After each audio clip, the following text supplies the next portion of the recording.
Le fils du milliardaire Bernard Arnault a pris la parole pour défendre son père, accusé de polluer la planète avec son jet privé.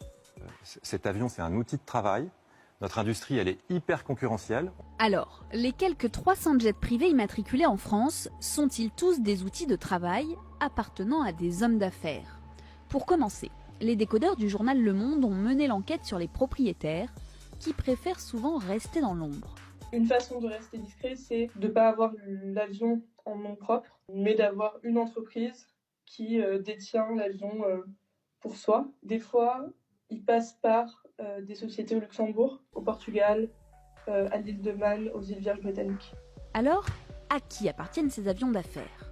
On trouve plusieurs profils. Parmi eux, effectivement, des grandes fortunes et des groupes du CAC 40, avec une quarantaine de jets détenus par les empires Pinault, Bolloré ou le groupe Michelin.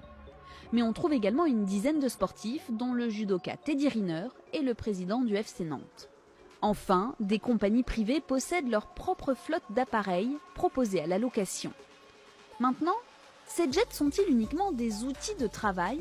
D'après l'Association européenne de l'aviation d'affaires, 80% des voyages en jet ont un motif professionnel. Un chiffre que nous détaille le vice-président de l'association en France, Charles Aguettant. Dans l'activité d'aviation d'affaires commerciale, c'est essentiellement des gens qui se déplacent pour le travail, que ce soit des collaborateurs qui se déplacent pour aller dans les usines du groupe, que ce soit les dirigeants bien entendu ou les cadres de l'entreprise. Nous lui faisons pourtant remarquer qu'un pic d'activité est observé durant l'été et que Nice et Ibiza figurent parmi les 3 aéroports les plus fréquentés par les jets privés.